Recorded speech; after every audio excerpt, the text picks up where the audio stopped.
Bonsoir et merci de nous rejoindre dans cette édition spéciale de nouveau consacrée aux résultats des élections provinciales. Ce soir, on va parler essentiellement de l'environnement en première partie. Mais d'abord, l'information du jour, c'est l'enquête qui se poursuit autour des suspicions d'emploi fictif à Calédonie Ensemble. Des auditions ont eu lieu aujourd'hui. On en parle en deuxième partie avec Jamie Waimo qui recevra Philippe Gomez de Calédonie Ensemble et député dans la seconde circonscription. Sans plus tarder, on va procéder comme on l'a fait depuis lundi. On va parler province par province. Ce soir, pour échanger avec nous, Hubert Géraud, président de WWF du côté de Nouméa. Bonsoir. Bonsoir. Amandine Darras, 7e de liste dans le groupe unitaire FLNK Sud et chargée de l'environnement au sein de votre groupe. Bonsoir. Bonsoir. Alors, on va revoir la composition du congrès. Hubert Géraud, à Nouméa, alors pensez-vous que les actions, les promesses pour protéger notre environnement auront la chance d'aboutir en voyant l'échiquier politique en place pour les 5 ans à venir ? Quand je vois cette composition, moi je ne vois pas deux blocs qui s'affrontent. Je vois 54 élus du Congrès qui ont la responsabilité de mener et d'accélérer la transition écologique de la Nouvelle-Calédonie. C'est leur responsabilité, ils ont leur part du travail à faire et les questions de transition écologique ne doivent pas être instrumentalisées dans des guerres partisanes. Et donc il n'y a pas de drapeau.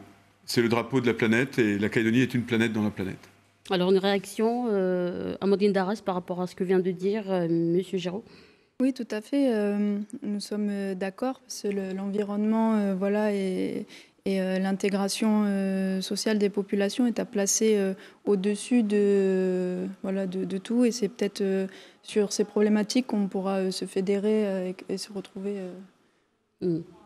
Alors, comme on l'a dit, on va procéder province par province. On commence avec la province Nord. L'UNI a obtenu un nouveau mandat pour 5 ans. On ne va pas de nouveau détailler la répartition des sièges. L'UNI avait promis dans sa campagne de demander aux usines de baisser leurs émissions de gaz à effet de serre pour lutter contre le réchauffement climatique. On écoute Nadia Heo, 6e de liste, lors de la campagne. Atténuer les émissions de gaz à effet de serre, donc c'est travailler avec nos opérateurs miniers qui sont là, voir comment ils peuvent réduire leur consommation et le dégagement de ce gaz. Et ensuite aussi en faisant du covoiturage, par exemple. Faisons du covoiturage, donc faire des transports de mode doux, par exemple. On préconise aussi les panneaux solaires dans chaque maison. Parce que nous estimons que nous avons assez de soleil, de rayons solaires pour pouvoir fournir de l'énergie. Et on a aussi les éoliennes, parce que nous pensons aussi que nous sommes aussi sur une île assez ventée. Donc on peut en bénéficier. Alors Hubert Géraud, je me retourne vers vous. Sur la première partie de la réponse de Madame Heo, qu'en pensez-vous ? Bien, 80% de la consommation électrique de la Nouvelle-Calédonie, ce sont les opérateurs mines et métallurgie. Donc ce n'est pas leur demander seulement ce qu'ils peuvent faire, c'est ce qu'ils doivent faire. Aujourd'hui, ils tournent au charbon. Je m'interroge sur les solutions qu'ils vont apporter. Il ne suffit pas de faire covoiturer leur personnel. Là, on parle de centaines de milliers de tonnes de CO2 qu'il va falloir neutraliser. On ne peut pas demander seulement à la population et au secteur économique non minier, non métallurgique, de faire le travail. Ils ont leur part, mais on voudrait que ce soit réglementaire et non pas seulement conventionnel. Alors en termes justement de CO2, quand vous avez justement parlé de l'impact minier, combien faudrait baisser le chiffre à demander par rapport aux usines ? Alors, je vous dirais 100%. La transition énergétique, elle doit concerner l'ensemble des secteurs, dont mini-métallurgie. Donc il doit y avoir une stratégie d'effacement des énergies fossiles le plus vite possible. Quand on parle de climat, on parle d'urgence climatique. On ne parle pas juste de faire des choses dans le temps progressivement. On est dans l'urgence. Des pays de la région du Pacifique vont disparaître au cours de ce siècle-là. Est-ce qu'on les regarde disparaître en continuant à brûler du charbon? Je ne crois pas. On a de la solidarité océanienne à montrer dans ce domaine. Alors vous qui travaillez dans le Nord, Amandine Darras, vous êtes d'accord avec ce que M. Giraud a déclaré? Oui, tout à fait.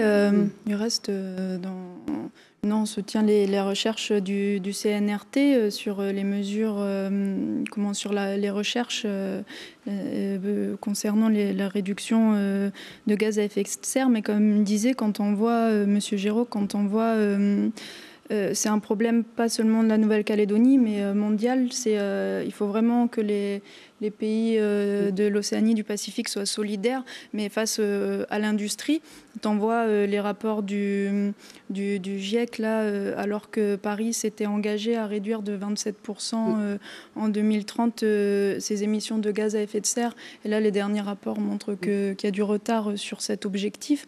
Voilà, mais nous, à notre échelle, là, vous parlez de l'extérieur, mais nous, à notre échelle, qu'est-ce qu'il faut faire?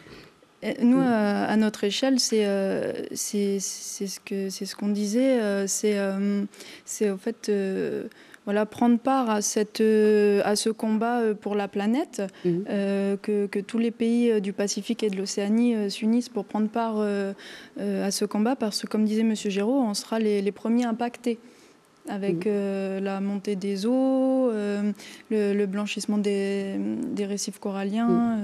On va pouvoir en parler tout à l'heure. On reste dans le Nord. Agissons pour le Nord, qui a 3 sièges, fait son apparition à l'Assemblée de la province Nord, veut tendre vers l'autosuffisance alimentaire. Je cite, « L'autosuffisance doit être un véritable objectif et le développement agricole est le levier principal pour y parvenir. » Alors, Hubert Giraud, je me retourne vers vous encore une fois. Si Alcide Ponga venait à proposer un texte dans ce sens et qu'il soit voté par l'exécutif nordique, qu'est-ce qu'il faut mettre en œuvre concrètement au Nord? Alors, il y a un combat que l'on mène depuis longtemps et qui est à la source, sans jeu de mots, de la solution d'autosuffisance alimentaire. Vous ne faites pas d'agriculture sans eau. Or, aujourd'hui, on continue de laisser s'éroder notre biodiversité et avec elle, les forêts de la chaîne. Or, les forêts de la chaîne sont les châteaux d'eau des Calédoniens. On ne fait pas de tourisme sans eau, on ne fait pas d'urbanisation sans eau, on ne fait même pas d'industrie sans eau, y compris le nickel, et on ne fait pas d'agriculture sans eau. Donc il y a une urgence à investir sur la régulation des cerfs, sur l'arrêt des incendies, 20 000 hectares par an, et ainsi que sur l'arrêt de la lame du bulldozer sur les dernières forêts sur sol ultramafique de la chaîne, qui sont également des châteaux d'eau pour les Calédoniens et pour l'agriculture calédonienne. Une réaction, vous êtes d'accord avec M. Giraud, Amandine Darras? Oui, tout à fait. Et puis préserver les forêts, c'est préserver l'ensemble de la biodiversité des écosystèmes. C'est aussi préserver jusqu'à notre lagon nos récifs. Par rapport aux retenues d'eau, mais aussi par rapport à l'acidification des océans, puisque 50% des gaz à effet de serre sont absorbés par les récifs coralliens. Et là, on voit nos récifs blanchir à cause de l'acidification des océans. Donc il est important déjà de traiter les problèmes en amont et de sauvegarder nos forêts. Alors, comme je vous le disais, on va procéder province par province. Là, on vient de parler de la province Nord. Alors, une province qui intéresse Madame Darras, cette fois-ci, vous le savez, l'avenir ensemble, l'avenir en confiance a largement pris le pouvoir en province Sud. On peut revoir la répartition des sièges. Je vous propose d'entendre Virginie Ruffnack, interrogée par Falaï Wedge sur l'impact du réchauffement climatique dans notre émission Calédonie 2024, consacrée bien sûr à la transition écologique. On les écoute. Nous avons une question Facebook et c'est Fabrice en province sud qui demande les événements climatiques extrêmes s'accentuant dans la région Pacifique, quelle est votre stratégie pour prévenir et financer l'impact de ces phénomènes? Alors, Il y a plusieurs choses. D'abord, vous voyez, quand on parle de ce phénomène climatique de grande ampleur, on pense tout de suite, et en tout cas nous c'est ce qu'on défend, à notre appartenance à une grande nation, qui a un rôle à jouer majeur dans le cadre de ces événements. C'est la raison pour laquelle, c'est une des raisons pour lesquelles nous défendons le fait que la Calédonie reste dans la France. Dans le cadre de ces grands événements climatiques, c'est indispensable. Après, nous avons aujourd'hui un schéma de transition énergétique, mais nous n'avons pas de schéma de transition climatique. On le sait, la montée des eaux, et ça c'est international, mais nous sommes une île, donc nous sommes peut-être plus touchés qu'ailleurs, nécessite que nous ayons des vraies études pour voir où les tensions sont la plus fortes, notamment sur l'érosion et la montée des eaux. Nous allons avoir des populations peut-être déplacées dans les années à venir en Nouvelle-Calédonie. Il nous faut anticiper cela.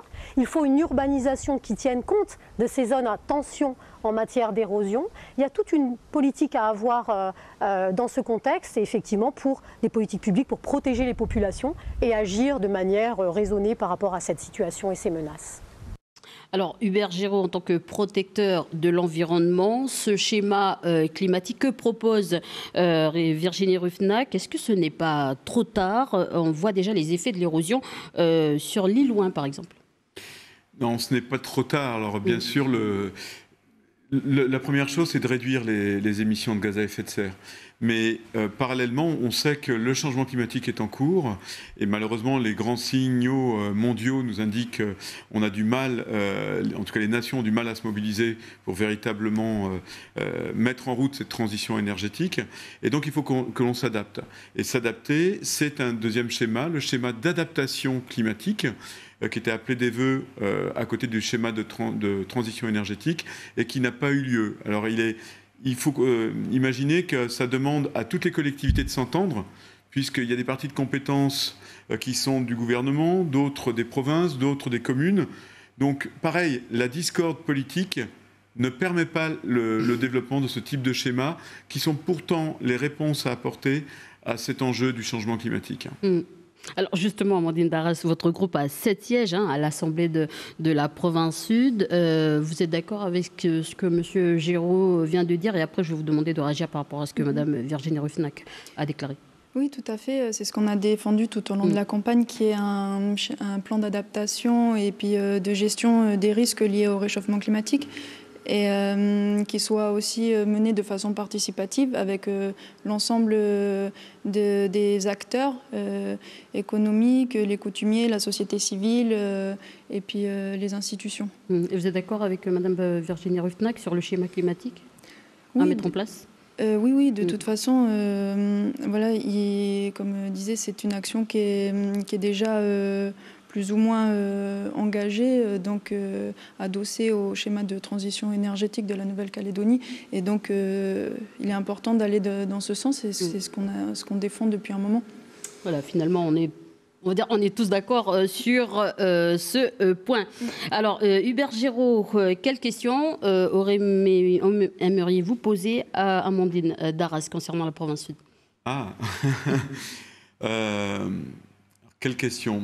Je dirais peut-être, je m'interroge sur votre vision sur la mobilisation du monde économique pour assurer la diversification économique. Donc au monde politique et économique, comment est-ce que vous voyez dans votre stratégie politique la réussite d'une diversification économique, donc réussir à sortir du tout nickel et vraiment investir du capital humain, du capital financier, et pour préserver et valoriser respectueusement le capital naturel. Donc cette question de diversification économique, comment vous l'envisagez et allez le porter? Diversification économique, c'est exactement ce qu'on porte pour justement une économie plus résiliente, en plus de nos écosystèmes, et aussi pour intégrer l'ensemble de la population et dire aux entreprises qu'elles ont une responsabilité sociétale et intégrer le plus d'acteurs. Et c'est pour ça on a beaucoup suivi aussi la campagne des autres groupes, notamment Mme Ruffnac qui, comme nous, défendait l'économie sociale et solidaire. Et C'est par rapport au développement économique rural et puis aussi dans les tribus. Là, c'est un système qui serait adapté car solidaire et puis communautaire. Et donc là, on parle vraiment de développement durable et donc d'environnement et d'intégration aussi sociale des communautés locales. Alors, est-ce que cette réponse vous satisfait, Monsieur Géraud ? Oui, la question de l'intégration des sociétés rurales, des sociétés tribales dans la question économique est pour nous primordiale. Le rééquilibrage, il ne se fait pas qu'entre faire du nickel au nord et faire du nickel au sud. Il se fait en associant les populations qui sont adossés et co-gestionnaires du capital naturel calédonien. Et quand on voit dans tous les fonds de tribus, dans les fonds de vallée, les tribus qui sont, entre autres, les gardiennes de ce patrimoine forestier dont on parlait tout à l'heure, clairement, on peut créer de la microéconomie. On l'a prouvé avec les gens de Guapin qu'on pouvait développer des activités économiques. Et maintenant, il faut changer d'échelle, il faut soutenir ces acteurs qui sont un petit peu abandonnés, je trouve. Mais ce n'est pas que la macroéconomie, les grands projets industriels qui vont construire la diversification économique. Il faut s'appuyer sur toutes les forces vives du pays, dont les gens en tribu, bien sûr. Voilà, je rappelle que Guapin, c'est une tribu de la commune de Poya. Je me retourne vers Amandine Darras. Vous voulez mettre en place un fonds professionnel mutualisé dans le fonds nickel pour financer en cas de catastrophe liée au réchauffement climatique ou liée à l'exploitation minière. Pourquoi ne pas l'avoir proposé et mis en place avant ? Je pense que si, ça a été défendu par le groupe indépendantiste déjà depuis plusieurs années par rapport au fonds nickel. Après, là, on propose, je pense qu'aussi les incidents de Wailou ont beaucoup fait réagir et mobiliser les gens sur la question des catastrophes naturelles. Là, on a vu que la Banque mondiale aussi avait mis en place ce type de fonds. Donc, il est important que localement aussi, on prenne des mesures. Quel genre de mesures ? Là, c'est demander aux acteurs, aux exploitants, de pouvoir dégager sur 5 ans, de manière linéaire, en fait, un fonds en fait, qui correspondrait à 1 an de production. Donc justement pour prévenir ce genre de catastrophe, prévenir et aussi en cas de catastrophe pouvoir réagir rapidement. Là on voit que sur la commune de Wailou, les gens sont toujours dans le besoin par rapport au logement. Et là on va connaître des effets par rapport à l'érosion et tout, donc du littoral, donc c'est important. Une réaction, Monsieur Géraud ? Oui, alors on confond un petit peu, on parle de fonds nickel, mais il y avait un débat qui dépassait le fonds nickel qui existe déjà, qui est celui d'un fonds souverain, et donc qui irait taper sur la redevance minière, d'extraction minière, pour alimenter ce fonds. Moi, j'en entends parler depuis 20 ans. Il n'est toujours pas fait. On a un peu, dans les échanges, challengé les politiques sur est-ce qu'on y croit cette fois-ci. C'est véritablement important pour pouvoir permettre justement de diversifier l'économie. Il y a besoin de lever de l'argent pour le mobiliser sur d'autres secteurs d'activité, pour payer des formations pour les jeunes Calédoniens, non pas dans la métallurgie, dans le roulage ou la mine, mais directement dans l'agroforesterie, dans l'écotourisme, dans les technologies de pointe, etc., liées à la valorisation économique de l'environnement. Donc alors le fonds est important, mais aussi une révision de la fiscalité. La fiscalité calédonienne aujourd'hui soutient le modèle non soutenable de destruction de la biodiversité, du capital naturel. Il faut pouvoir remobiliser cette fiscalité pour soutenir ce qui est durable et freiner, voire stopper ce qui ne l'est pas. Alors pensez-vous que votre groupe va le mettre en place en province sud cette fois-ci ? Oui, c'est ce qui est défendu par la liste FLNKS Sud. Et par rapport au taux de TGC sur des produits issus de l'agriculture biologique notamment, mais aussi ce que proposait le groupe, c'était un verdissement des aides et des subventions pour pousser les personnes plutôt vers des secteurs plus durables. Et également aussi la mise en place de bonus écologiques pour s'équiper, voilà, notamment de systèmes de traitement d'eau usée, parce que là, sur la côte ouest, on voit que c'est beaucoup les eaux usées qui impactent notre lagon. Alors, Amandine Darras, sur le plan régional, vous voulez développer des partenariats avec nos voisins du Pacifique, qui ont les mêmes problématiques que nous. Comment allez-vous procéder ? On compte beaucoup sur la coopération régionale, donc aussi sur s'appuyer sur les ONG et les fondations internationales. Et également dans le cadre du groupe Fer de Lance et là sur les différents meetings pour le climat. Donc il est important que la Nouvelle-Calédonie soit là, et aussi on insiste qu'elle soit représentée par sa jeunesse. Donc c'est aussi de former des jeunes et qu'ils aillent représenter la Nouvelle-Calédonie. Alors Monsieur Géraud, ça vous interpelle ? Ah oui. Alors on est très favorable à ce genre de démarche. La Calédonie... Ouais, la Calédonie et une partie de l'Océanie, elle doit jouer groupée. On est une équipe de petits pays océaniens et on doit bien sûr mutualiser nos moyens, nos réflexions. Je rappelle qu'en avril 2020, la Calédonie recevra la 10e conférence pacifique de la conservation de la nature et des aires protégées. Ce sera un très bon galop d'essai pour développer ce genre de stratégie, de partenariat sur ces questions de transition écologique. Alors, passons cette fois-ci, sans plus tarder, à la province des îles, où l'UCF-LNKS maintient son pouvoir encore pour 5 ans. Lors de notre émission toujours Calédonie 2024, on avait interpellé Jacques Lallier, tête de liste, sur la baisse de la production de copra et comment il compte rebooster la filière. On écoute Jacques Lallier. Il y a déjà eu des réunions dessus pour effectivement permettre à ce que l'usine de Louvain soit fournie aussi, un peu comme le Santal, soit fournie aussi des autres îles. Et ce serait intéressant que les enfants qui vont planter dans le travail à l'école, on pourrait dire un homme, un cocotier, quoi, un enfant, un cocotier. Élève à côté, ce qui permettrait d'ici là de développer ou d'asseoir encore une fois le développement de nos plantations des cocotiers, donc les cocoteries.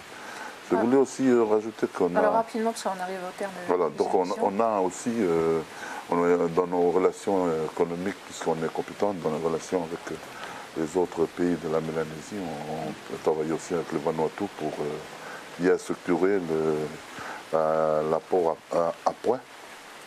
d'appoint pour que la vulgarisation soit toujours, la matière première soit toujours fournie. On commande bien du cacao à l'extérieur pour faire le chocolat. Donc. Alors Hubert Géraud, pensez-vous que c'est une bonne stratégie ? Si on parle d'autonomie énergétique, remplacer des énergies fossiles dans les groupes électrogènes ou centrales thermiques par des énergies renouvelables, c'est très bien, et le copra, c'est génial. Sauf que si on dépend d'une alimentation, alors c'est de l'appoint dont parle M. Lallier, mais quand même en termes d'ambition, on espère que les loyautés se mettront en capacité de produire 100% du copra nécessaire. Elle sera là la vraie autosuffisance énergétique. Madame Darras, une réaction ? Oui, c'est bien. Et en plus, on voit qu'il y a d'autres stratégies après de diversification aussi pour l'utilisation du copra et puis de cette agroforesterie. Donc voilà, ce type d'initiative est à encourager pour aller justement dans le sens de l'autonomie énergétique, mais aussi voilà, de peut-être voire pas impacter certains écosystèmes en faisant le choix d'un seul type d'agroforesterie. Donc c'est important aussi des fois de proposer un mix énergétique qui soit diversifié. Voilà, donc nous arrivons au terme de cette édition, de cette première partie de cette édition spéciale. Merci Hubert Géraud d'avoir répondu à nos questions depuis Nouméa. Merci Élise. Merci Amandine Darras d'être venue sur notre plateau pour répondre à nos questions. Voilà, n'oubliez pas en deuxième partie, Jamie Waimo recevra Philippe Gomez qui reviendra sur les résultats de ces provinciales et ce que ça implique pour la suite. Voilà, c'est la fin de cette première partie. Bonne soirée.